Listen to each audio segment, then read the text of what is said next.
Most riders think their bike is running just fine until catastrophe hits. There's parts in your bike that are quietly wearing out. They're just failing and flat out betraying you while you ride. Now, right now, I'm gonna show you a bunch of easy stuff that so many riders ignore. And that ignorance, it can cost a small fortune. Now, if you care about keeping your bike alive or hell, just not pushing it home, you're gonna wanna see this. Now, I've worked on bikes that were old as the hills and maybe more than a fancy poodle with AKC papers. I've also worked on bikes that were just a couple years old, ridden real hard though, and hung up wet. But after building dozens of bikes, engineering hundreds of aftermarket parts over the last 20 years, I've had to learn that a lot of people hate a certain bike maker or model because of their experience with it. But more often than not, that bad experience was not the bike, it was the owner. We're talking user error to the max. I've seen it over and over, and what tips the scales every time between reliable and unreliable is how well someone took care of that bike. Yes, older bikes can be prone to more issues, duh. However, if you take care of that bike the right way, you can expect it to go the distance and purr like a kitten, unlike your last girlfriend who mostly growled and threw beer bottles. Now in this video, I'm gonna outline 69 things you can handle at home to ensure that your bike runs at least another couple days. He's gummed up.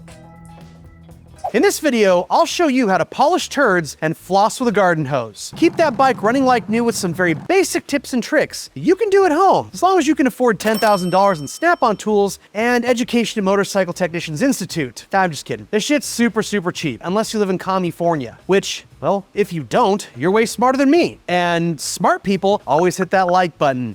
Now, if you can't hit that button, then Fizz will be homeless on Skid Row shooting up crack made from expired kibble. Sad. It is the feedback from you that keeps Fizz off the streets. And the video is coming for you to enjoy while you rot in your lazy boy and yell at your phone that I'm wrong. Go ahead. No one's watching or judging you for liking this video. And if you do like it, you'll get other awesome videos like this one suggested to you. That's the algorithm working for you. First up is oil. You think you know the who, how, when, and what of oil? So did I. Well, let's dig in. This is one that a lot of people neglect. Oil, it's out of sight, out of mind. Now, if you have a unit construction motorcycle, that's where transmission and engine are one piece, like a Honda 600 or the 750 behind me, and that's where the oil share between transmission and top end, I do recommend changing the oil a little more frequently than recommended in the manual. It's very likely to get dirty much faster than a big twin setup where the motor and transmission are separated. And the longer you run dirty-ass oil in the engine, the faster the bike internals will break down. Doing this, personally, has resulted in bikes going hundreds of thousands of miles with zero leaks and ridiculously minimal internal wear. If your bike is new with low miles, there is a break-in period. When you go to the oil store, wherever that is, you'll see conventional oil and synthetic oil. Now, for a break-in period, you want to use old-fashioned oil, just regular old conventional shit. And once you've passed that break-in period, which will be laid out in your service manual, I cannot recommend synthetic oil enough. Now, the major difference between the two is that synthetic oil has a uniform molecular structure, which prevents the breakdown of metal-on-metal components. It creates a uniform cushion of lubrication between, for example, the piston rings and the cylinder wall. So, an oil change should always be accompanied by a filter change as well. Now, usually you can get away with performing this maintenance for under $100. And if synthetic oil is a little too rich for your blood, aka too expensive, it's not going to destroy the bike if you run conventional oil. Also, here's a hot tip. Don't bite it, it's sensitive. Just kidding. Before the oil change, ride the bike around for about 15-20 minutes. You really want to get it up to operating temperatures. This will make the oil a little less viscous, but try to be careful. The oil will be extremely hot. But this helps the oil drain faster and you'll get more of the old oil out of the engine. Moving on. Saging your meditation space. Just kidding, but you should sage that shit. This one might seem a little crazy. Rare earth magnets. I promise you it's not. Another little trick I like to do is add a rare earth magnet to the backside of my oil filter. Might seem silly, but what it does is it attracts any steel shavings or actually any ferrous debris that happens to be in the engine from the break-in or just the normal wear of parts. You wouldn't want your toenail clippings floating around your bed, right? For the same reason you keep those clippings in a jar in the linen closet, put a rare earth magnet on your filter. Moving on to rubbers. No, not condoms, we're talking about tires. Tires are one of those things that a lot of people just don't want to put money into. However, it's kind of the only thing keeping you from being a smear. Now, in this modern day and age, we have a lot of tire options to choose from. If you don't want to spend $400 on one tire though, you can get a decent quality tire for around $150 and sometimes less, especially during sales. Now, tires are not just the thing that lets your bike roll down the road, they're also what keeps you vertical. So if you've got a tire that's cupping or wearing unevenly or has bald spots or, God forbid, the cabling is showing, no, that's not more grip, this is almost asking for a disaster. I have seen what happens to a tire at 70 miles an hour when it decides to rage quit. It's a bad time. If you look down, you're gonna fall, you're gonna have a bad time. So make sure you periodically check the tires for strange wear patterns, tread depth, sidewall health. If you see cracks in the sidewall, don't fucking ride that thing. Speaking of cracks, that actually reminds me, I have a few great videos that will show you not how to make crack, but they'll show you all you need to know about your tires. How to make sure they're not too old, how to choose the right ones for your bike. Just click the link to watch that video. To change your tires, you can do a few things. The old 5-gallon bucket method. This is definitely for the younger guys whose knees aren't blown out from skating. You can also get any number of variations of the Harbor Freight tire changer, or get a Rabaconda tire changer and save yourself a pretty penny on tire changes. Plus, you know your tires are done right. Now, if you don't want to do it at home, you can take it to a shop. Most places are between 50 to 100 bucks, sometimes more, for a tire change. That is if you supply your own tire and tube. Now, I do all my own tire changes now because I'm awesome and I love using good equipment that saves me money. Shout out to Rabaconda. Next is the chain. Ah yes, the motorcycle chain. The thing that sets the men apart from the boys. No, it's not a shaft drive. It's not a belt. It's not a battery that sounds like a dry queef. It's a motherfucking filthy, loud chain. I love chains. And chains aren't that hard to maintain, really. It's a lot like sexy time. Sexy time. Yeah. We're gonna talk about lube. You wanna make sure your shit's lubed up, okay? I don't recommend just slathering any old schmoo on there and calling it a day. There's actually some really nice chain lubricants on the market now, many of which go on relatively dry, and they do reduce the amount of mess to clean up afterward. I personally love the Bel-Ray Super Clean Chain Lube. Now you can find those, and actually the Bel-Ray and other lubricants, on tjbrutalcustoms.com. It's also very easy to put some cardboard on the driveway underneath the bike, spray down one section of the chain, roll the bike forward, spray another section, and so on. The cardboard is going to pick up all the mess, and you can guard the rest of the bike with a shop rag. Now, doing this at regular intervals will not only ensure a smooth and safe ride, but it will actually prolong the life of your chain. Nothing will shorten the life of that chain quicker than some dry points and rust, because if the metal of a chain is dry, that means moisture is going to get into the metal. And as we know, moisture plus metal plus air equals rust. Now, a chain is a crucial component to maintain. If the chain decides to break mid-ride, you have what is essentially a chainsaw for about 3 seconds. And that's all it takes to turn your wonderful ride out into an awful fucking disaster. Chain types. Chains today are not super expensive. If you can afford to get an X-ring type chain, awesome. If not, the good old-fashioned O-ring chains will work just fine for most bikes. Now, I also recommend investing in a small chain breaker tool. We actually have one on tjbrutalcustoms.com. That's the one I personally use on all my bikes. This is really going to help when it comes time to change that chain. Your life will be a lot less messy. Sure, you can grab an angle grinder with a cutoff wheel and chop it off, but let's face it, not everybody has that. Not everyone wants to make a mess.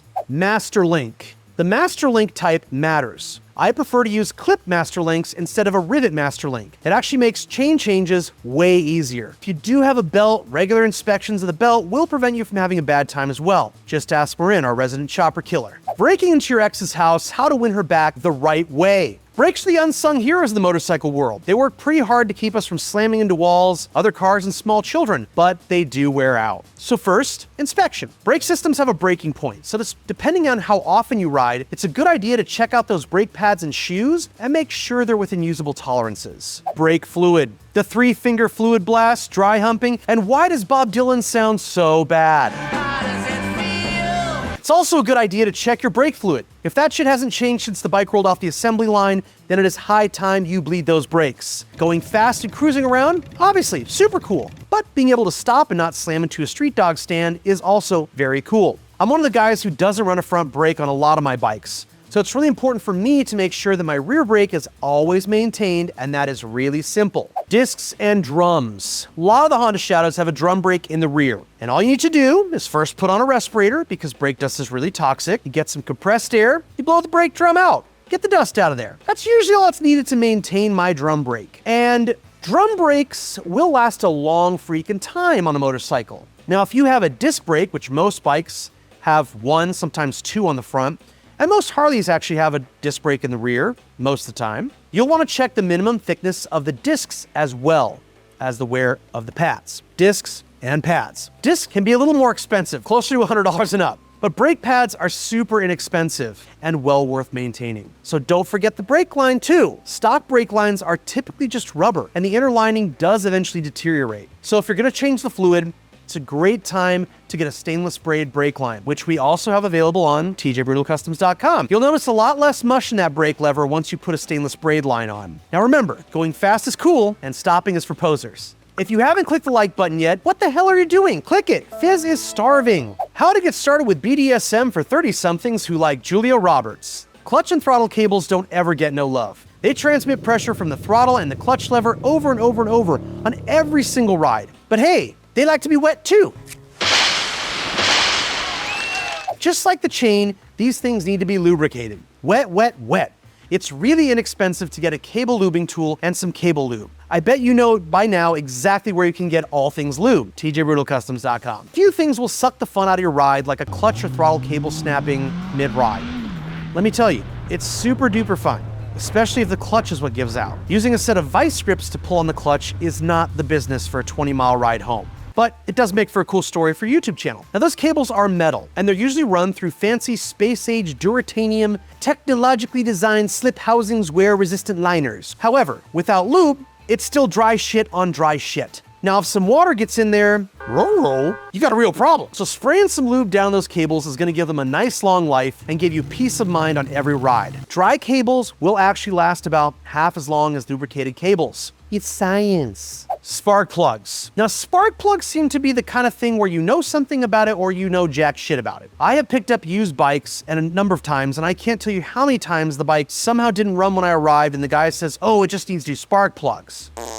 The gap in your resume. Now, the number one mistake that I see people making when they install spark plugs is they do not set the spark plug gap. At almost every freaking auto store you've been to, I'm sure you've seen the stack of $50 looking things with numbers on them by the counter. They're only a few shekels, so please get one. Yes, that's a spark plug gap gauge, and you can use that to set the gap on your spark plugs properly. And trust me, this does make a big difference. Typically, your spark plugs can also last quite a while. On average, you can expect between 30 to 50,000 miles out of most spark plugs. However, this is dependent upon a few things. Number one, your driving habits. Aggressive driving and frequent stop-and-go traffic can absolutely accelerate the wear of your spark plugs. While smoother driving, consistent highway speeds will prolong their life. Number two is going to be fuel quality. Shitty quality fuel will lead to deposits and premature wear. And number three, engine condition. Issues like oil or coolant leaks will absolutely degrade spark plug performance. Fuel leaking in the cylinders that's unburnt will also affect the spark plugs.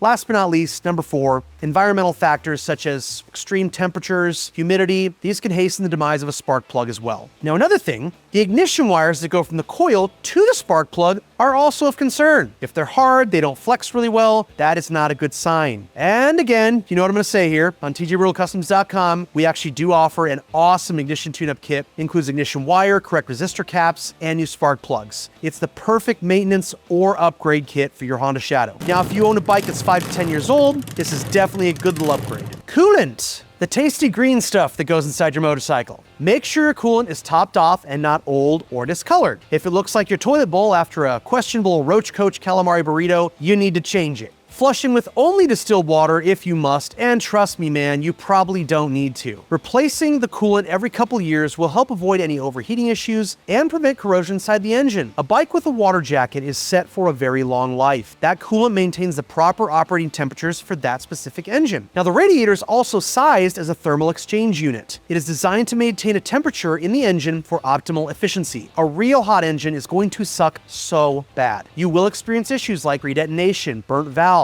cylinder heads will have issues, blown head gaskets, damaged pistons, fucked up cylinder walls, and in extreme cases, it can also cause hoses to burst, leading to coolant leaks and further overheating. High temperature in an engine will cause excessive friction. Sometimes that's fun, but not inside of an engine. It'll also result in premature death of that beautiful machine. On the other hand, an engine running too cold will prevent you from achieving reasonable MPG and proper combustion. The bike will never achieve a proper operating temperature, and performance will pretty much suck. So the coolant system on your bike is designed to maintain the perfect operating temperature range for that engine. Changing the coolant is very simple. You remove the thermostat cap, loosen, don't totally remove the drain bolt from the water pump. I like to let the bike sit overnight with that slow drip. If you try to remove the bolt without allowing most of the coolant to drain, you'll be showered with a fountain of coolant and it will get freaking everywhere. It's a mess. It's also kind of greasy because, fun fact, coolant does contain lubrication. So I loosen the drain bolt, lean the bike on the left side on the kickstand, allow the coolant to mostly drip out overnight, and the next morning when you remove the drain bolt completely, there'll be a lot less force behind it. Now you can replace the drain bolts, and using a coolant system burp kit, which you can find on Amazon, you'll fill the system back up, run the bike, and burp all the air out of it. Done and done. Battery maintenance is another in the long list of the out of sight and out of mind components on your motorcycle. I hear it all the time. My bike isn't running well, it dies at stoplights. Well, how old is your dang battery? 10 times out of 10, it's because the battery is freaking old, failing, or just plain toast. The first thing to do is a visual inspection. Is there a bunch of green crust around the terminals? Does it have electrochlamydia? Is the battery bulging? Does it look swollen? Does it look infected? Oh, sorry. Wrong YouTube video there. But all these are signs that it's time to change your socks, take some doxycycline, and get a new battery. Most batteries today actually have a date on them. Sometimes it's on the box, other times it's on the actual battery itself. And the rule of thumb I work with is, if the battery is more than 3 years old, I'll replace it. Some batteries, maybe you'll get 4 or 5 years out of. However, I went with that logic once, and my bike died 10 miles out of Barstow. Yes, it was a VT600, not very heavy, but pushing a bike 10 miles through the desert to Barstow is not fun. It fucking sucks. Now, if I had not been an idiot and just replaced my battery every 3 years, I would have been fine. Now, if you're gonna let your bike sit for more than a couple weeks, also, very good idea to have a battery tender on the battery. This sends very minimal charges to the battery to maintain its voltage. If you have a lithium battery, such as one of the anti-gravity batteries, you will need a specific battery charger or maintaining system. If you have a lead cell battery and you're living in 1960, you will need another kind of battery tender. Both of these are relatively inexpensive and well worth the investment, especially if you live in a climate where the bike isn't ridden for a few months, and typically during winter, cold temperatures will cause a battery to drain pretty fast. If this is applicable, air filter inspection. Does Bigfoot wipe his butt? Is Oprah an alien? Can a houseplant fix your marriage? Air filter inspections. Most of my bikes don't actually have stock air filters. That's because I like race shit and I make some awesome velocity stacks that look and perform awesome. If I can't ride my own shit, why would I make it and offer it to the world? Now, I know some folks do like to run a stock air filter. Nothing wrong with that. However, if you do have a paper or foam filter element, you need to maintain it. They can get very dirty. It's mostly just dust from the road. However, it's a good idea, depending on how much you ride, to pull that filter every couple months, and if it's reusable, wash it off, dry, and reinstall. If it's not reusable, you need to replace it. Remember, this is how your bike is breathing. Now, the velocity stacks I make have a stainless steel filtration screen on them that will keep out anything big enough to do any sort of harm to your engine. Even if you're riding drag behind 15 bikes down a dirt road or behind 10,000 head of cattle. Yeah, maybe at that point, you'll want a little sock on the velocity stack, and I will have something for you on the site pretty soon here. However, if you're running an air filter, stock, no issues, but that air filter is gonna get pretty filthy. So remember, if you've got a foam or paper filter, make sure you pull that thing at least once a year and ensure it's not full of shrimp and Uncrustables. Fastener check.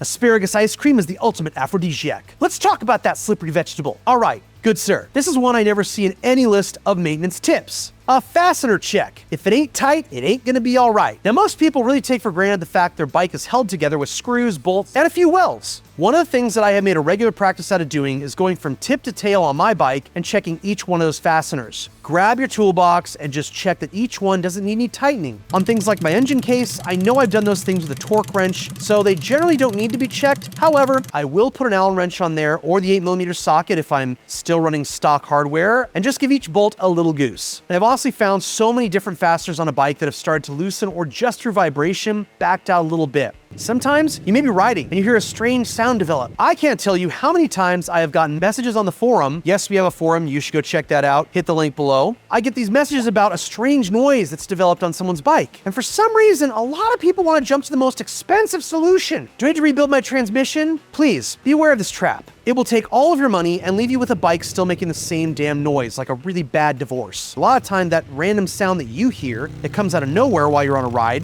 it's probably a bolt or a screw or a nut that's slowly started to back itself out, and maybe the little lock washer underneath is rattling on the frame. A lot of the noises on a bike can come from loose hardware, and I'm speaking from experience here, guys. If I'm running an old-timey suspension like a Springer, I am definitely going to double-check my hardware on the axles. I prefer to run either a castle nut or drill a hole through the nut and axle and run safety wire or a cotter pin. This is a pretty common race practice, and if you find there's certain hardware on your bike that likes to back out, you may want to drill a hole through and run safety wire. It's just a little extra insurance. And also, insurance is now called sad gambling. The fuel system. Metallica finally announced they're going to retire, and of course, Lars Ulrich finds a way to bitch about being worth $375 million, but still can't tune a snare drum to save his life. Give me fuel, give me fire, give me that which I desire. The fuel system is something that you dump gas into constantly, and you probably don't think a whole lot about it on a stock bike. You probably have the system look something like this. Fuel tank with the hose leading to the fuel pump with the hose leading to a filter, then from a filter, a hose leading to your carburetor, or EFI, whatever. Most stock bikes have what I'll call a pre-filter in the pedal. petcock, and that is actually meant to prevent any large chunks or debris from getting into the system. It's found in pretty much every stock tank. In my experience, I found a lot of bikes have this filter missing or the mesh is torn. That's pretty ineffective at this point. So I'll either remove it or replace it. So now the first thing you're gonna do with the fuel system will be to ensure that your petcock is working. Most stock petcocks have 3 settings: off, on, and reserve. Now how I test the petcock is, I'll add a clear hose to the petcock, fill the tank with some fuel, run the hose to a fuel can, and check that each setting of the petcock functions. I have found more often than not, a lot of petcocks do not actually even turn off. They have a slow drip like a 70-year-old man with a prostate issue trying to take a piss. Not all of them work. This is one of the main reasons that all my Max fuel kits, the only petcock I offer on tjbrutalcustoms.com, is an extremely durable and reliable ball valve. I've never had one fail on me in the almost 20 years I've been using them. Plus, you can disassemble them, clean them, and reuse them, which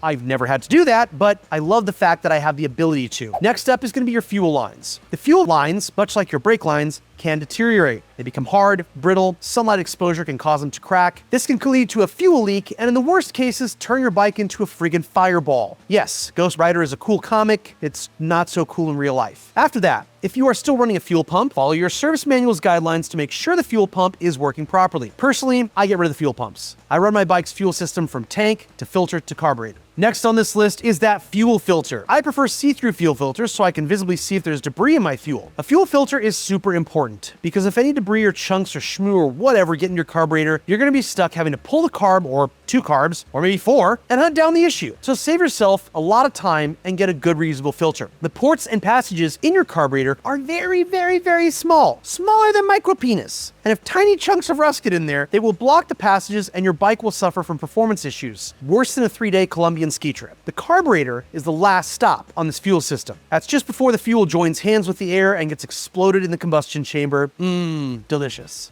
Make sure your carburetor is clean, functioning properly, has the correct seals, the hardware is tightened down, and there are no leaks. The final note here on the fuel system is the intake boot, which goes between the carburetor and the engine. This is a very common point of failure for many people and can result in a lot of chasing gremlins around the bike. This intake boot is made of rubber, and if it's not flexible between your finger and thumb, you need a new one. Also be mindful that when you reinstall your carburetors, you don't nick that rubber and create a vacuum leak. I recommend putting a nice film of oil on the inside of each intake boot, or grease, whatever you have, before you put the carbs in. This is going to help the carbs slide in because metal on rubber, it's not a slippery kind of thing. Lights check. Are high beams causing accidents, or is it just drugs? I know this isn't an airplane. However, it's a motorcycle. Duh. And let's face it, most people don't give a shit about motorcycles on the road. They don't see you. They don't care. They're usually fully absorbed in their little PlayStation on wheels. They are distracted as fuck and have become lackadaisical behind the wheel. It's dangerous. I know you guys know what I'm talking about. I'm not personally really into wearing an orange vest, but I can have some bright ass lights on my bike. I recommend having a lot of purple or green LEDs anywhere you can fit them on the bike. If you can wrap them around your body, so much the better. Pretend like you're in the movie Tron, all right? If you look like an absolutely annoying dork covered in LEDs, I promise no one's gonna hit you. I'm just fucking with you. LED strips are for headlamps and rock crawlers. For turn signals, on my bikes, I don't run turn signals because honestly, I know no one sees that crap. Most drivers in cars are used to seeing so many stupid little blinking lights every inch of the road and everywhere they look. They've been desensitized. So your tiny 2-inch wide motorcycle turn signal don't mean shit. I do, however, use my hands. When I'm gonna turn left, my left hand is pointing wildly to the left. Going right, my left hand's pointing over my head to the right like I spotted a UFO on the shoulder. What do you see? You see an arm waving on the freeway, someone pointing, so your attention's drawn to an arm. But the point is, it's a pattern interrupt. And that's what you want on the freeway, on the road. Wherever you're on a bike, you want to interrupt the visual pattern of anyone behind you. Now I do, however, make sure that I have pretty bright brake lights and a solid headlight. Now when you turn your bike on, it takes about 7.3 seconds to look at your taillight, push the brake lever, ensure that you have an active brake light, and look at your headlight. Does it function? Is it pointing at the ground or the sky? Making sure you have good lights not only allows you to see where you're going, but gives riders and drivers behind you an indication of when you're gonna stop. Subscribe if you want more motorcycle shit to watch. Then I can also afford the methadone for Fizz's crippling dry bull penis addiction. Peace out.